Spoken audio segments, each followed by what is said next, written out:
السلام علیکم دوستوں، کیا حال ہے؟ ٹھیک ہے؟ طبیعت سے ٹھیک ہے؟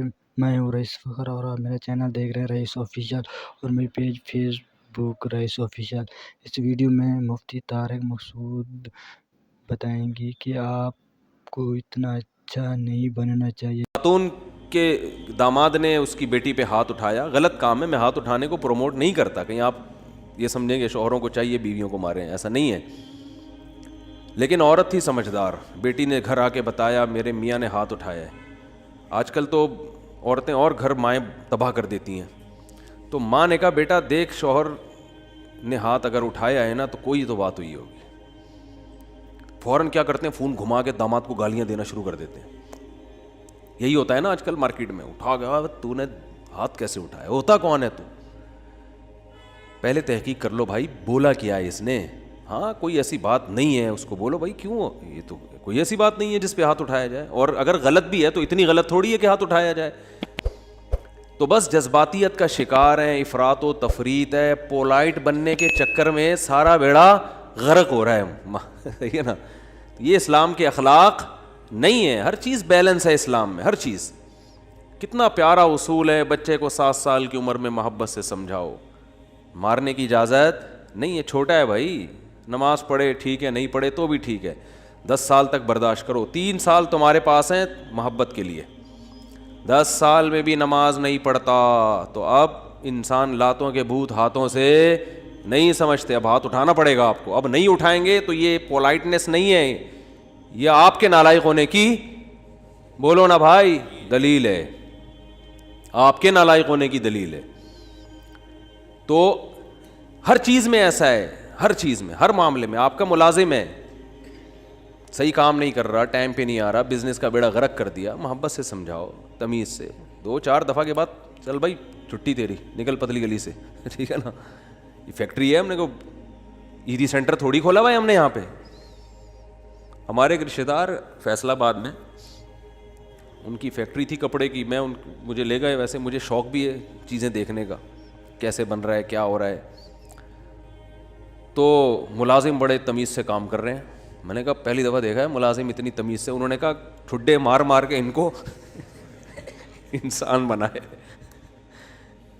ٹھڈے مار مار کے کیا بنائے، کہہ رہے بیٹھے رہے، کہتے تھے جب آتا تھا سو رہے ہوتے تھے، کام ہی نہیں کرتے، دہاڑی پہ تو ایسے ہی ہوتا ہے نا، کمیشن پہ کام ٹھکا ٹھک ہوتا ہے، دہاڑیوں پہ کام ایسا ہی ہوتا ہے، تو یہ نہیں ٹھڈے وڈے نہیں مارے، تمیز، اصل تو تمیز ہی ہے، لیکن تمیز کی بھی ایک کیا ہے میرے بھائی، حد ہے، حد ہے تمیز۔ تو مسلمان چونکہ ہماری زندگیوں میں بیلنس ہی نہیں ہے، اصل تو اخلاق ہی ہیں، یاد رکھو، اصل کیا ہے، یہ نہیں کہ اصل سختی ہے، اصل کیا ہے، جو کام اخلاق سے ہوتا ہے وہ سختی سے نہیں ہوتا، اسلام نے اصل تو اخلاق سکھائے۔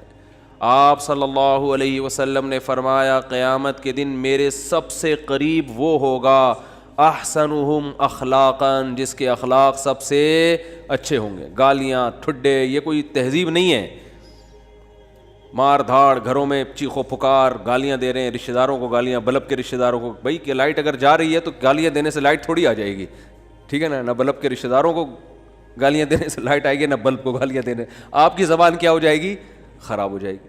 تو اصل تو اخلاق ہی ہیں۔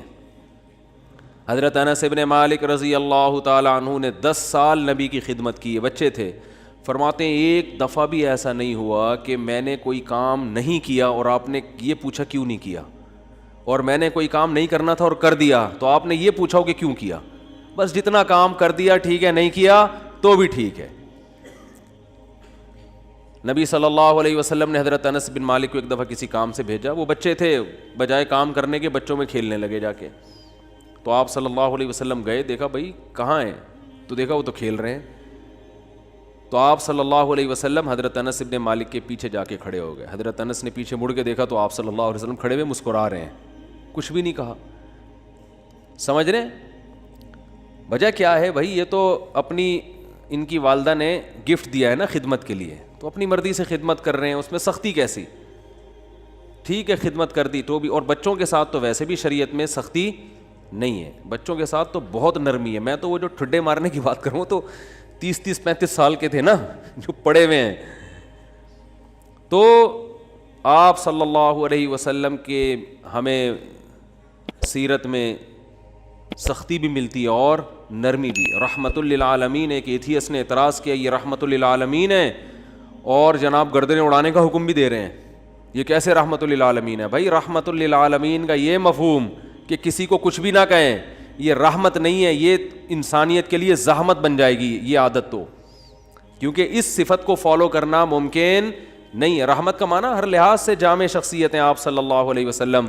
مشہور واقعہ کئی بار سنا چکا ہوں, دوبارہ سنا کے بس پھر آگے بڑھتا ہوں, کہ ایک شخص نبی صلی اللہ علیہ وسلم کی جاسوسی کر رہا تھا, گرفتار ہو گیا, تو آپ نے حکم دیا اس کی گردن اڑائی جائے. اب دیکھو گردن اڑانے کا حکم دینا بظاہر یہ رحمت کے خلاف ہے نا. ہم ہوتے ہم کہتے ہیں نہیں بھائی گردن کیوں اڑائی جائے, اسلام تو بہت وسیع مذہب ہے, ٹھیک ہے نا, اللہ بہت غفور رحیم ہے. آپ صلی اللہ علیہ وسلم نے حکم کیا دیا, گردن, کیونکہ نہیں اڑائی تو یہ اپنے ساتھیوں کے ساتھ ناانصافی ہوگی, کل دوبارہ جاسوسی کرے گا. ہمارے ساتھ پہلے اپنے لوگ ہیں, لیکن اس نے اپنی 6 بیٹیوں کا واسطہ دیا کہ میری 6 بیٹیاں ہیں, میں 6 بیٹیوں کا باپ ہوں, آئندہ نہیں کروں گا.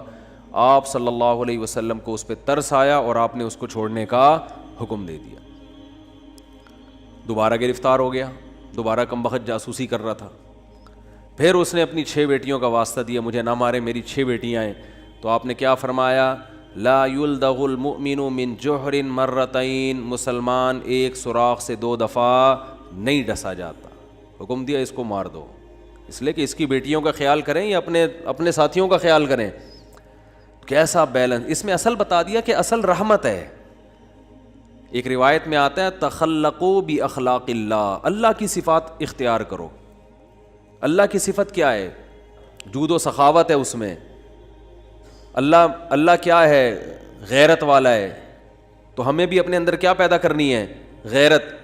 تو اللہ کی صفت یہ ہے کہ قرآن حدیث میں آتا ہے کہ جب اللہ نے اس کائنات کو بنایا تو آئندہ کن اصولوں پہ یہ کائنات چلے گی, وہ اصول اللہ نے پہلے لکھ دیے. جب کوئی ملک وجود میں آتا ہے تو آئین پہلے بنتا ہے نا. کیا ہو گیا بھائی جان؟ آئین پہلے بنتا ہے, اس کے بعد اس آئین کے تحت قانون وضع ہوتے ہیں. تو اللہ نے سب سے پہلے جو چیز پیدا کی وہ قلم. حدیث میں یہ ہمیں سمجھانے کے لیے مثالیں دی گئی ہیں. اول ما خلق اللہ القلم, سب سے پہلی چیز جو اللہ نے پیدا کی وہ کیا ہے؟ قلم. کائنات کو بنانے کے بعد, تاکہ جو کائنات جن اصولوں پہ چلے گی نا, وہ اصول, وہ آئین پہلے سے طے ہو جائیں کہ اس آئین کے تحت چلے گی. اور اللہ نے سب سے پہلی چیز قلم بنا کے اسے حکم دیا لکھ. ٹھیک ہے نا, کیا حکم دیا؟ بولو نا, لکھ. تو پہلا اصول لکھا, سبقت رحمتی علی غضبی, میری رحمت میرے غصے پر غالب رہے گی. کیا پیاری بات اللہ نے ہم لوگوں کے لیے لکھ دی, جس کی وجہ سے آج ہم بچے ہوئے ہیں. یعنی جہاں غصے اور رحمت میں ٹکراؤ ہوگا تو رحمت کیا ہوگی؟ رحمت کا گراف ہمیشہ اوپر رہے گا. اللہ یہ بھی لکھ سکتے تھے کہ میرا جو غضب ہے وہ ہوگا ہی نہیں,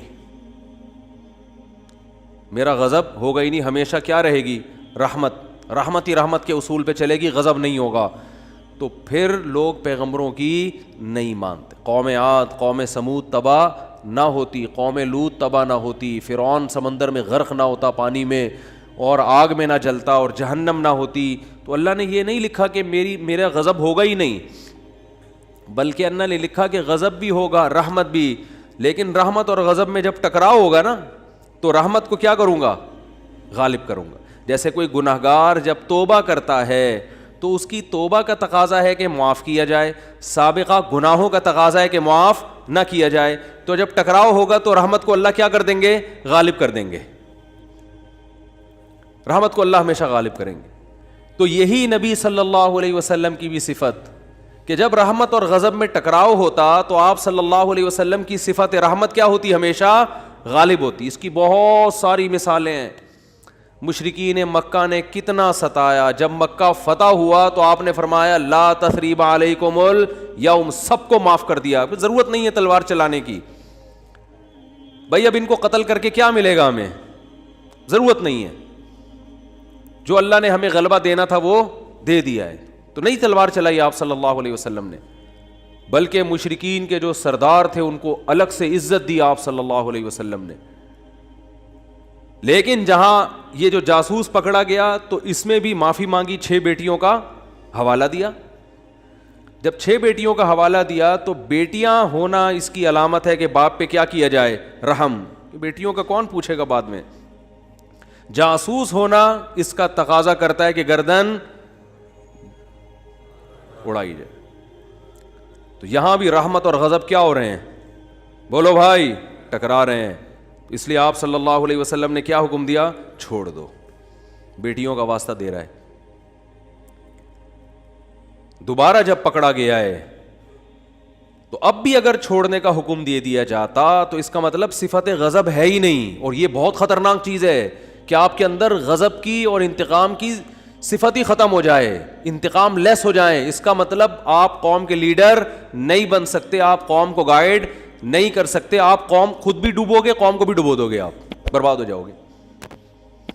تو میں یہ اتنی ڈیٹیل میں اس لیے بیان کر رہا ہوں کہ یہی چیز ہمیں بھی اپنانے کی ضرورت ہے. اصل پیار ہے, اصل محبت ہے, اصل رحمت ہے, اس کو غالب رکھنا ہے ہمیشہ. لیکن انتقام لیس بولو نہیں بن جانا, غضب لیس بولتے کیوں نہیں, کیا ہو گیا, نہیں بننا ہے. ایسا نہیں ہو جانا کہ اتنے میٹھے کے جو بھی چائے نگل لے کھا کے. تو یہ جو علماء پہ لوگ اعتراض کرتے ہیں وہ یوں نہیں کیا تو ان کو غصہ کیوں آ گیا, کھڑے کھڑے سنا کیوں دی, یہ تو بھائی آدمی ہے, روٹی کھائیں گے تو غصہ آئے گا. اور اگر اتنے میٹھے کہ جو بھی جو مرضی کرتا رہے غصہ ہی نہ آئے تو ایسا نہیں ہوتا. پیغمبروں کو نہیں غصہ آیا. حضرت موسیٰ علیہ السلام کلیم اللہ, صحیح ہے نا, ان کا جلال کیا تھا, مشہور تھا, کلیم اللہ تھے. کیسا جلال کے واقعات ہیں. حدیث میں آتا ہے کہ موت کا فرشتہ حضرت موسیٰ علیہ السلام کے پاس آیا انسانی شکل میں. حضرت موسیٰ نے پوچھا کیسے آنا ہوا, ٹھیک ہے, کہا موت کا فرشتہ ہوں, آپ کی روح قبض کرنے آیا ہوں. حضرت موسیٰ نے ایک کھینچ کے تھپڑ لگا, اتنی زور سے مارا ان کی آنکھ نکل کے گر گئی نیچے. وہ اللہ کے پاس گئے, اللہ اپنے کس بندے کے پاس بھیجا ہے تو نے مجھے, ہے بھائی. پتہ نہیں حضرت موسیٰ کو غصہ کس بات پر آیا, اسٹائل ان کا ایسا ہوگا, ہے بھائی, یا کیا وجہ, وہ تو حضرت موسیٰ ہی جانتے ہیں. ظاہر ہے پیغمبروں کو ناحق غصہ نہیں آتا, لیکن اللہ بس ایک حضرت موسیٰ کی جو جلالی صفت ہے نا اس کا اظہار کرنا چاہتے تھے کہ دشمنوں کو کہ ان سے بچ کے رہو, ٹھیک ہے. انہوں نے فرشتے کے تھپڑ لگا دیا تو تھوڑا سا احتیاط رکھو ان سے.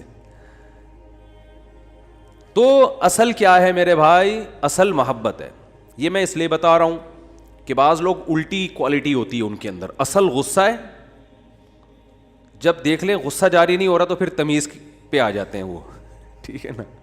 شروع میں کیا کرتے ہیں, غصہ اور مار دھاڑ اور گالیاں یہاں سے شروع کرتے ہیں پہلے, یعنی آپشن یہ ہوتا ہے ان کا.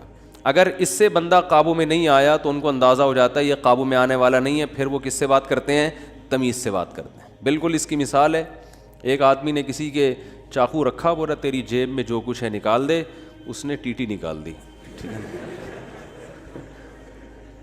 اب یہ کہہ رہے تیری جیب میں جو کچھ ہے نکال دے, ٹھیک ہے. یعنی سامنے والا اگر آپ سے بھی بڑا فنٹر نکل آیا تو پھر آپ کہتے ہو بھائی یہاں تمیز, یا تمیز سے بات کے علاوہ آپ کے پاس کوئی آپشن نہیں, فوراً غصہ ٹھنڈا ہو جاتا ہے. تو یہ غلط ہے. نہ تو غصہ لیس ہو جانا ٹھیک ہے کہ کچھ بھی ہوتا رہے. اور چونکہ میاں بیوی میں بہت ہو رہا ہے آج کل, یہ بہت زیادہ پھڈے جھگڑے, داماد ایک نمبر کا ہیروئن چرسی کہیں کا الو کا, کیا بولوں میں, اور برداشت پہ برداشت, نہیں کل ٹھیک ہو جائے گا, نہیں پرسوں ٹھیک ہو جائے گا. وہ بھائی نہیں ٹھیک ہوگا, یہ چھوڑ دو اس کو. نہیں جی اللہ کی رحمت بہت بڑی ہے, ہو سکتا ہے ٹھیک ہو جائے. بھائی اللہ کی رحمت بڑی ہے اس کا یہ مطلب ہے ہی نہیں. اس کا مطلب ہے کہ چھوڑ دو تو اللہ کی رحمت بڑی ہے, کوئی دوسرا دلا دے گا اللہ. جب ثنا خان کو مفتی انس مل سکتے ہیں اور مفتی انس کو ثنا خان مل سکتی ہے تو اس کا مطلب کسی کو کسی بھی ٹائم پہ کچھ بھی مل سکتا ہے. دو انتہائیں ہیں نا, ایک مولوی اور ایکٹریس کی آپس میں شادی ہو گئی تو اس کا مطلب کسی کی کسی بھی ٹائم پہ کسی پہ بھی شادی ہو سکتی ہے. رشتوں کی کمی مارکیٹ میں نہیں ہے. تو ایسے ایسے الٹے الٹے لوگوں کو لوگ برداشت کر رہے ہیں کہ ہو سکتا ہے کل ٹھیک ہو سکتا ہے. بھائی ایک حد ہے, حد ہر چیز میں کیا ہے, ایک لمٹ ہے. اولاد بگڑی ہوئی ہوتی ہے, میں والدین کو کہتا ہوں بھائی اپنے بیٹے کو ایک حد تک تربیت کرو, نہیں آ رہا نا قابو میں, نکلو. بولو پتلی گری سے سامان گھر سے اٹھا کے کیا کرو, نکلو. زیادہ نہیں بدماشی ہے, تیرے باپ کا گھر ہے, تیرا گھر نہیں ہے. ہاں سارے 100% درست نہیں ہوتی اولادیں, کچھ تو باپ کو بھی برداشت کرنا پڑتا ہے اولاد کی خاطر, لیکن وہ بھی ایک حد ہے نا, حد سے زیادہ تھوڑی ہوتا ہے, حد سے زیادہ نہیں ہوتی کوئی بھی چیز. پھر اس میں ایک اصول یہ بھی ہے کہ یہ دیکھا جائے گا بڑا نقصان کس میں. لوگ کہتے ہیں اگر تعلق ختم کیا تو یہ ہو جائے گا, یہ ہو جائے گا.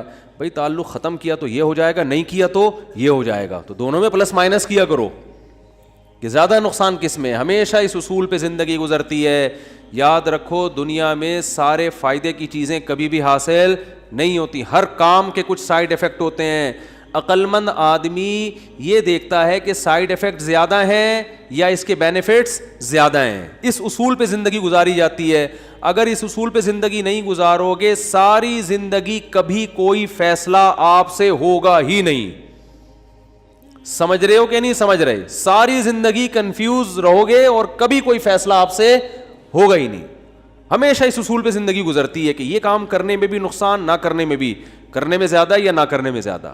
اس کو پلس مائنس کر کے فوراً رپورٹ مارکیٹ میں لایا کرو, ٹھیک ہے نا, اور رپورٹ خود تیار کرو, کرنا ہے بھائی کہ یہ سائیڈ افیکٹ ہیں اس کے, تو یہ برداشت کریں گے. جیسے اینٹی بائیوٹک ہے, کچھ سائیڈ افیکٹ ہوتے ہیں, اب ہوتے ہیں تو ہوتے رہیں, کیا خیال ہے؟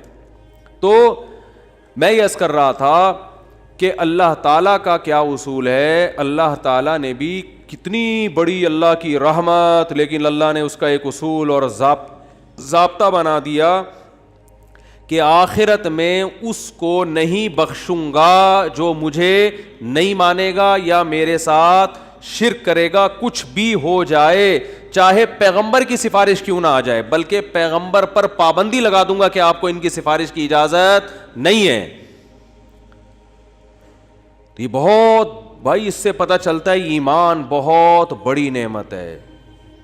آج مسلم گھرانوں میں بات بات پر ایمان سے ہاتھ دھو بیٹھتے ہیں.